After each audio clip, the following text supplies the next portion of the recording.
So today is clean up my refrigerator day. To start off, I made my chicken sausage with vegetable frittata. It's loaded with all kinds of vegetables.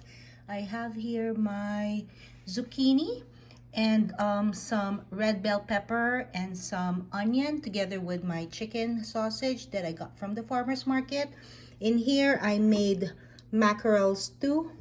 It's with kimchi and mackerel. It's a Korean dish.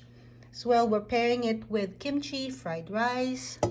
And then I also have here my Thai green curry tuna. I have some bok choy and some eggplants in here.